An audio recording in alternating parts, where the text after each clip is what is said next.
আসছি। তো তোমরা কারা কারা এরকম মাটির থালা পছন্দ করে আছো আমাদের কাছে তোমরা সেই দাম নিচে টাকা 12 মিলিয়ন টাকা গ্রেভি বোনা হবে এর ভিতরে বোমা বলে নেক্সট তো এটা আলু কষানো হয়ে গিয়েছে আর এখানে আসসালামু আলাইকুম গাইস, তোমরা কেমন আছো? আমি ভালো আছি। তো আরেকটা ভিডিও নিয়ে আসলাম। দেখো, সকাল থেকে শুরু করে দিয়েছি কাজকর্ম। এর আগে নাস্তা পানি খেয়ে নিয়েছি। তো আজকে আর খাবার ভিডিও তোমাদের সাথে শেয়ার করিনি। তো খাওয়া দাওয়া শেষ করে ঘরদর গুছিয়ে তারপরে আমি থালাবাটি বাসনগুলো ধুইতে চলে আসলাম।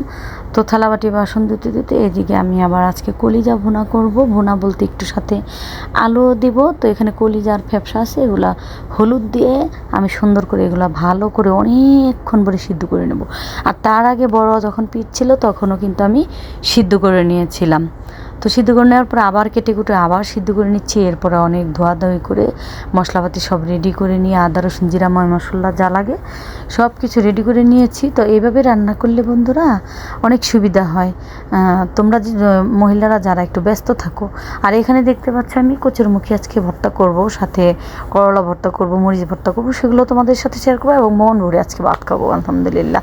তো গ্রাম্য পদ্ধতিতে ভর্তা করবো। তো এখানে বললাম যে সব ধরনের মশলা মাংস রান্না করতে যা যা লাগে সব আমি রেডি করে নিচ্ছি। তোমরা যদি এরকম রেডি করে নাও তাহলে দেখা যায় বাচ্চা কাচ্চা থাকলে বা বাসায় অনেক লোক থাকলে সুবিধা হয়।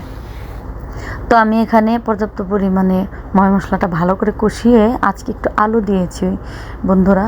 তো বৌমা আর আমি আলু খেতে পছন্দ করি, মাঝে মাঝে আলু দিই, মাঝে মাঝে দিই না। তো আঠা আঠা গ্রেভি টাইপের বোনা হবে। এর ভিতরে বৌমা বলেছিল আমি রসমালাই খাবো, রসমালাই নিয়ে আসছে। আর সবসময় 12 মাসে কলা আনে, তো আজকে একেবারেই ছোটো কলা আনছে। এগুলো নিয়ে আমরা খুবই হাসাহাসি করতেছিলাম। তো আমার ছেলের বউ বললাম আম্মু আপনিও খান। তো আমি আবার একটু বাহিরের খাবারগুলো অ্যাভয়েড করি, বেশি পছন্দ করি না, আমার কাছে বেশি ভালো লাগে না। মনে হয় কেউ হাত ধুইছে নাকি ধয় নাই, সত্যি কথা যেটা। তো এর ভিতরে আমার আলু কষানো হয়ে গিয়েছে। আর এখানে কলিজার ফ্যাপসাগুলো দিয়ে দিলাম। তো 1 কেজি কলিজা ফ্যাপসা আমি 2টা ভাগ করছি, আজকে রান্না করছি আর একদিন রান্না করি। তো বন্ধুরা, তোমরা যেখান থেকে আমার ভিডিওটি দেখছো সবাইকে আন্তরিক শুভেচ্ছা অভিনন্দন ভালোবাসা রইল। তো এর ভিতরে দেখো আমি আবার রান্নার ফাঁকে ফাঁকে একটু গান শুনতেছিলাম। তো সেটার ভিডিও আবার তোমাদের সাথে শেয়ার করে দিছি যে রান্না বসিয়ে দিয়ে এত গরম লাগছিল, একটু এসি ছেড়ে দিয়ে ঠান্ডা হচ্ছে আর রান্না করছি। জানোই তো এখন কি পরিমাণে গরম পড়ে, আর শীতের দিন তো এখন আসেই না। তো এর ভিতরে আবার এখন আমি আবার পানিটা দিয়ে দিব। তো ঝোলের পানি দিয়ে দিলে কি হয় যে আর কোনো টেনশন থাকে না। তো ঝোলের পানি দিয়ে আমি করি কি, ঘরে যেয়ে বসে থাকি, হয়তো একটু ফেসবুকে দেখি, নয়তো একটু দোয়া দরুদ শিখি, নয়তো একটু টিভি দেখি, এরকম। নয়তো রান্না বসিয়ে দিয়ে কে কে ঘরের কাজ করো বন্ধুরা আমাকে জানাবা। তো আমার রান্নাবান্না কিন্তু শেষ। এখন দেখতে পাচ্ছ যে আমি মুখি করলা এগুলো ভর্তা করে নেব আর মরিচ ভর্তা করবো। পর্যাপ্ত পরিমাণে ধনিয়া পাতাও দিয়ে দিয়েছি। তো সরিষার তেল একটা বড় আছে, ওটা খুলিনি, আর ছোটোটা আমার যেটুকু ছিল ওটা দিয়ে আর কি ভর্তা করতেছি। তো প্রতিদিন আমি একটু ভর্তার আইটেম রাখি। সবসময় 3 বেলায় দেখা যায় যে ভাত হয়তো 3 বেলা খাওয়া হয় না, 2 বেলাই খাই। তারপরেও একটু ভর্তা হলে মনে হয় কয়েকটা ভাত খাওয়া যায়। আর ইদানিং আমার একটু প্রবলেম হয়েছে কি, একটু ভিটামিন ডি এর অভাব দেখা দিয়েছে, তাই একটু জ্বর থাকে, মুখে রুচিও থাকে না। তো ডাক্তার দেখাচ্ছি। তোমরা বন্ধুরা আমার জন্য দোয়া করো। আর এখানে মুখি কচুর ভর্তা হয়ে গিয়েছে। এখন আমি 2টা করলা একদম মেখে দেওয়া থেতো থেতো করে ভর্তা বানাইতেছি।